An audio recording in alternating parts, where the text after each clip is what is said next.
এটা হচ্ছে DME airport. আজকে ফ্লাইট আমার back to home.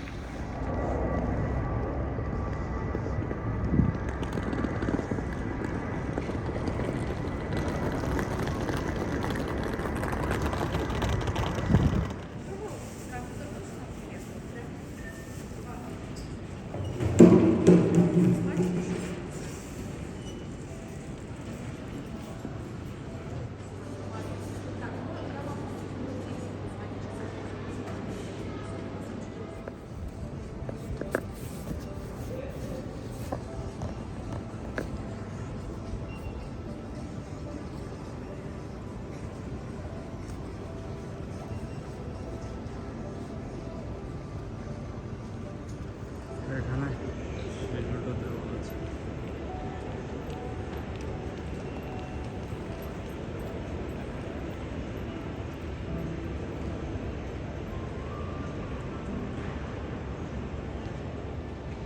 Hello guys, welcome back to my channel.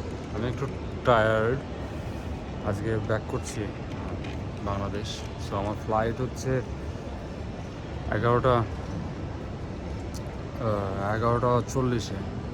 তো তার শারজাতে গিয়ে আমার ওয়েট করতে হবে 18 ঘন্টা ট্রানজিট, লং টার্ম ট্রানজিট। ওকে, সো এখান থেকে কিছু খেয়ে রেস্ট নিয়ে একটু রিল্যাক্সড হয়ে তারপরে আমি চেক ইন করতে যাব। সময় আছে আমার হাতে অনেক। সো আমার এয়ারলাইন্স এয়ার অ্যারাবিয়া। সো এটা একটা বাজেট ফ্রেন্ডলি এয়ারলাইন্স। আর মেইনলি মস্কোতে air Arabia frequently flight run করে ঢাকা থেকে, ইভেন অন্যান্য কান্ট্রি থেকে, কারণ এটা খুবই বাজেট ফ্রেন্ডলি এবং অ্যাভেলেবেল টিকিট পাওয়া যায়।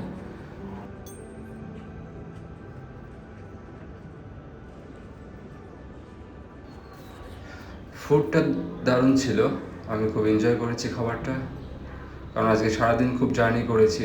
তো খাবারটা খেয়ে আমি চেক ইন কাউন্টারের দিকে গেলাম, বাট এখানে এখনও টাইম আছে বেরে কেউ আসেনি, আমি ফার্স্ট পার্সন ছিলাম।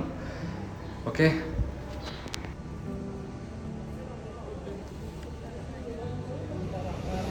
ওকে গাইজ, সো আমার চেক ইন হবে এই পিছনে, ওয়েট করছে চেক ইনের জন্য। মস্কো থেকে ঢাকার ফ্লাইটে আমার ট্রানজিট হবে শারজাতে, এবং এবারের যে লেওভার টাইমটা 18 ঘন্টা, কারণ আমি লাস্ট মিনিট টিকিট পারচেস করছি, ওটা ছাড়া আর টিকিট ছিল না। তো 18 ঘন্টা আমি কী করে থাকবো ওখানে, লং টাইম। 18 ঘন্টা কীভাবে স্পেন্ড করবো বুঝতে পারছি। আর এখান থেকে ফ্লাইট এয়ার অ্যারাবিয়ার এয়ারবাসের ফ্লাইট। আর এখান থেকে কস্টিংটা হলো, আমি বাংলাদেশ থেকে টিকিট কেটেছি, তো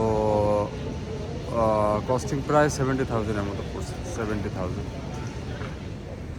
ওকে, সো আমি অনেক টায়ার্ড ছিলাম, যার কারণে মস্কো থেকে শারজা পর্যন্ত ভিডিও করতে পারিনি, এবং ইমিগ্রেশনে অনেক সময় নিয়েছিল। আমি লাস্ট মিনিট ফ্লাইট ক্যাচ করেছি, সো এটার জন্য অনেক দেরি হয়ে গেছে, আমি অনেকটা ভিডিও করতে পারিনি গাইজ। আমি শারজা এয়ারপোর্টে আসলাম, এখন হচ্ছে ভোর 6টা, কিন্তু এখান থেকে আমার রাত 12টায় হচ্ছে ট্রানজিট। আর ঢাকার জন্য আমার গেট নাম্বার 1-এ যেতে বললো, এখান থেকে শুনলাম। তো সেফলি শারজাতে ল্যান্ড করছি।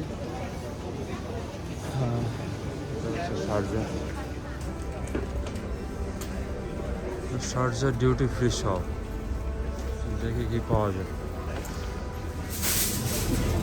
এখানে সুন্দর ইন্ডিয়ান ফুড পাওয়া যাচ্ছে।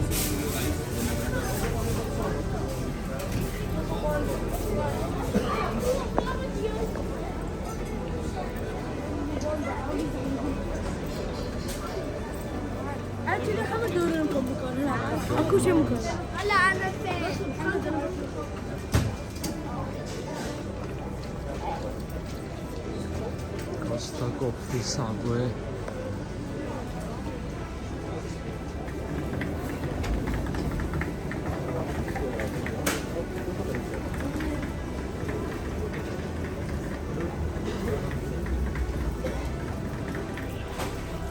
ওকে, এখানে হচ্ছে ফুড কোর্ট অনেক বড়, আর এখানে হচ্ছে কানেকশন ট্রানজিট। সো আমার ট্রানজিট তো আজকে রাতে, পুরোটা দিন এখানে থাকবে, রাত দিন এবং রাত পর্যন্ত।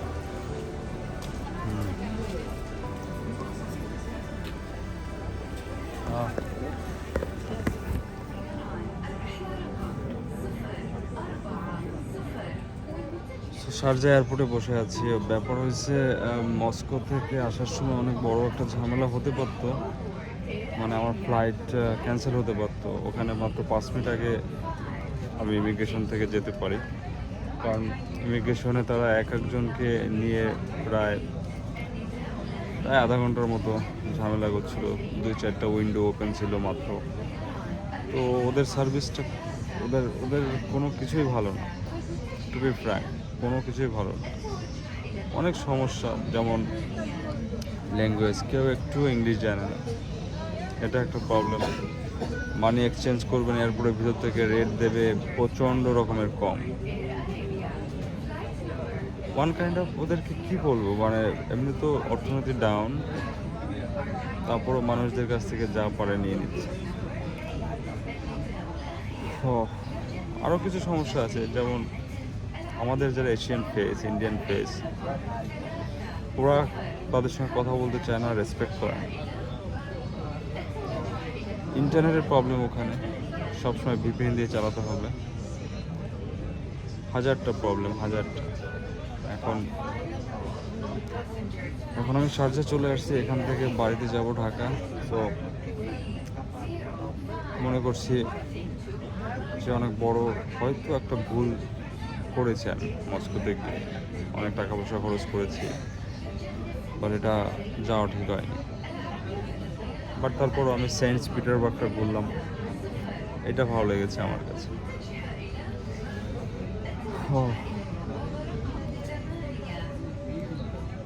কালকে থেকে ট্রাভেল করছে,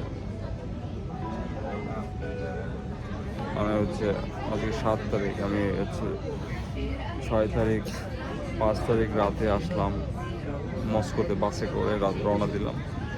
6 তারিখ মস্কোতে আসার পরে অনেক ঝামেলা হলো মর্নিংয়ে, মানে অ্যাকোমোডেশন বুক করেছিলাম, সেটা ওখানে বুক হয়নি।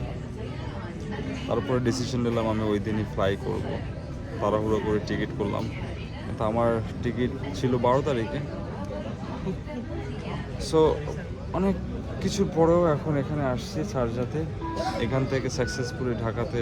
আমার ফ্লাইট অনেক দেরিতে, মানে এখানে 18 ঘন্টার transit.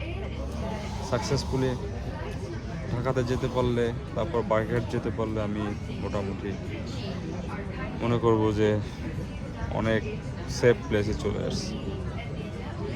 Home town is home town.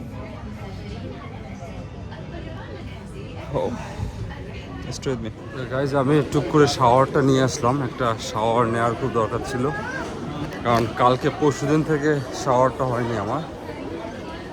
আর কালকে পরশুদিন তো রওনা দিলাম আমি ইয়ে থেকে, সেন্ট পিটারবার্গ থেকে, সেই থেকে শাওয়ার নেওয়া হয়নি 5 তারিখ থেকে। 5 তারিখ রওনা দিলাম, 6 তারিখ পুরোটা দিন শাওয়ার নেওয়া হয়নি। তো এখন কুল। সো আমি জাস্ট মাত্র শাওয়ারটা নিয়ে আসলাম, কারণ এখানে খুব ভালো একটা সুবিধা আছে শাওয়ার নেওয়ার। যেহেতু কালকে থেকে শাওয়ার নেওয়া হয়নি, এখন আমি ফ্রেশ বলা যায়, যেহেতু এখানে 18 ঘন্টা থাকতে হবে। সো ব্রাশ করে শাওয়ার নিয়ে ফ্রেশ হয়ে নিলাম। সো সব টয়লেটে শাওয়ারের ফ্যাসিলিটিস থাকে না, কিছু কিছু জায়গায় থাকে, তো খুঁজে দেখতে হবে আর কি।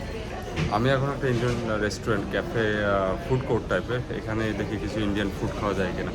আর শারজা এয়ারপোর্টে এশিয়ান, ইউরোপিয়ান, এদিকে সাউথ ইস্ট এশিয়া সব জায়গার কানেকশন ফ্লাইটের জন্য এই জায়গাটা প্রচুর ভিড় থাকে।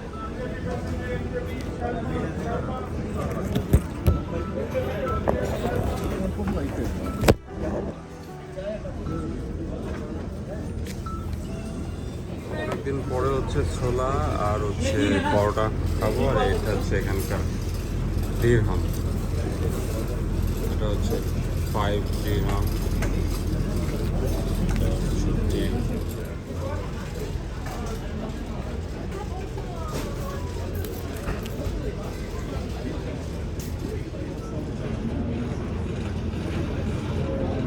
শাওয়ার নেওয়ার পর খুব ভালো লাগছে। এখন ব্রেকফাস্টটা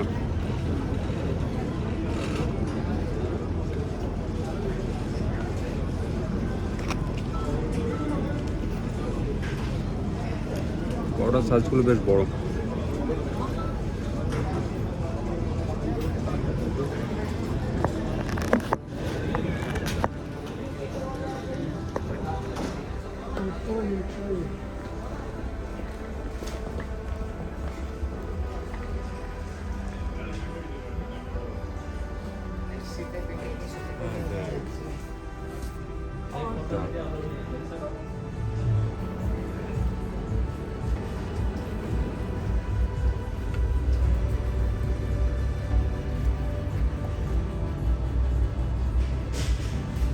Mixed fruit. Let's check. একটু ঘুমানোর চেষ্টা করছিলাম এখানে চেয়ারের উপরে, অনেক লোকজনই আছে চেয়ারের উপরে, কিন্তু তেমন ঘুমাতে পারিনি। 2-3 ঘন্টার মতো হয়তো কষ্ট করে। এখনও আমার 10 ঘন্টা এখানে বসতে হবে, তারপর ফ্লাইট 12টায়। অনেক জার্নি, অনেক। লাঞ্চটা এটা করে নিলাম, এটা হচ্ছে 20 দিরহামের মতো লাগলো। এটা চিকেন জাপানিজ রেসিপি, এটা লাগবে 20। আর এই পরোটাটা ছিল মর্নিংয়ে, সো ওটা দিয়ে লাঞ্চটা করে নিচ্ছি। আর সামনে আছে ম্যাকডোনাল্ডস, আমি নিয়েছিলাম ওটা থেকে ম্যাকডোনাল্ডস থেকে।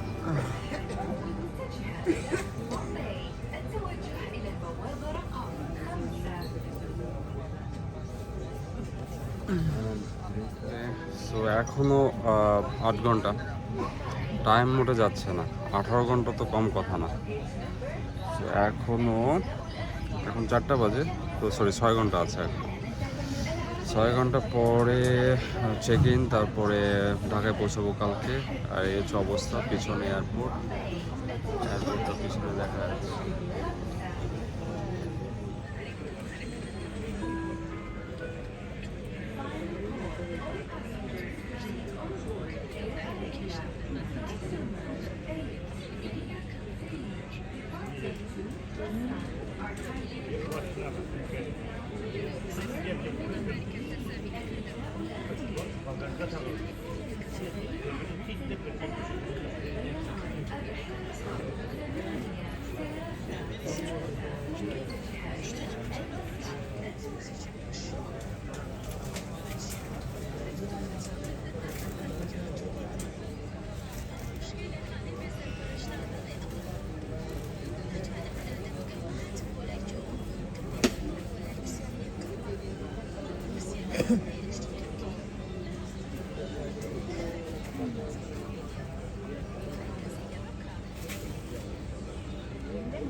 চেক ইন করে আসলাম।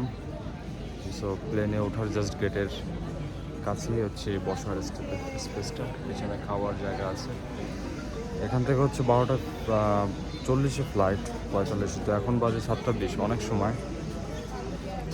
তো যেরকমই চেক ইন হয়ে থাকে সব কিছু বেল্ট খুলে, তারপর হচ্ছে মোবাইল বের করে ঘড়ি দিয়ে যে চেকিংটা হয়, চেক ইন ওটা করে আসলাম এখানে। ঠিক আছে, আর এখন এখান থেকে জাস্ট একটা স্টেপ, জাস্ট এই সামনে, ওখানে ঢুকলে হচ্ছে ফ্লাইট। তো যার কারণে এখন বসে থাকতে হবে এখানে অনেক সময়, প্রায় 4 ঘন্টা। ওকে, রাতে এটা খেয়ে তার উঠবো, যদিও প্লেনে আমাকে দিবে, আমার ফুড আছে। তারপর দোসাটা ইচ্ছা করলো খেতে। এখন তো রেস্টুরেন্ট ঢুকে এখানে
ওকে, ফাইনালি আমি শারজা থেকে ঢাকাতে পৌঁছে গেছি। সো আমি আর বেশি ভিডিও করতে পারিনি। শারজা থেকে প্লেনে উঠে একটু ঘুমিয়ে গেছিলাম। তারপরে চলে আসলাম দেশে। সো এটা ছিল আমার কাছে হিউজ একটা এক্সপিরিয়েন্স। সেন্ট পিটারবার্গ ট্রাভেল করে মস্কো হয়ে ঢাকা আসলাম 18 ঘন্টা ট্রানজিট করে। সো এটা একটা লাইফ টাইম এক্সপিরিয়েন্স হলো। সো এই যে সূর্যের আলোটা দেখছি বাংলাদেশে, এটা আমার কাছে ব্লেজিং ছিল, কারণ আমি লাস্ট 25 ডেজ সূর্যের এরকম কিরণ আমি দেখতে পাইনি।